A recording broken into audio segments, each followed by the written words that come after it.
Hey guys, welcome to my channel Syeda Iconic. I hope you are having good day. Well, today's topic I would like to discuss about the most trending topic that is COVID.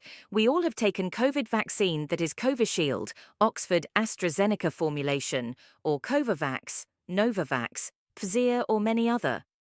Well, the main question is the government has not checked the result of these vaccine. Well, of course they have not because it was developed and soon told to have it so they don't know about their implications. That my point. Well, you all would have your own opinion as I have. So what is the reason they are telling us now? What's the use now? To know about its truth, I am making this video to raise your awareness. As per the sources, Covishield vaccine-induced thrombosis with thrombocytopenia syndrome, TTS, is an extreme immunological reaction that occurs after COVID-19 vaccination.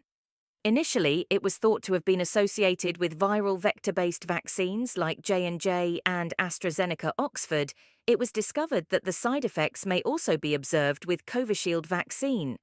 The immunological reaction in TTS causes activation of platelets and the coagulation system, which can result in venous or arterial thrombosis, and in select cases can cause secondary hemorrhage.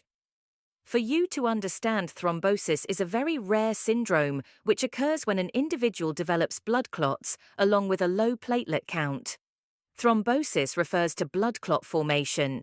It can reduce the normal flow of blood in the afflicted blood vessel.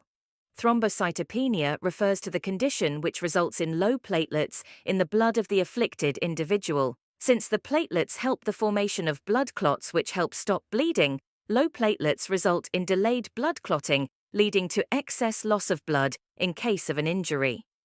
The primary complication of TTS is formation of blood clots that could occur in multiple locations in the body and impact the normal blood flow to that body part, depending on where the blood clots are formed in the afflicted person's body.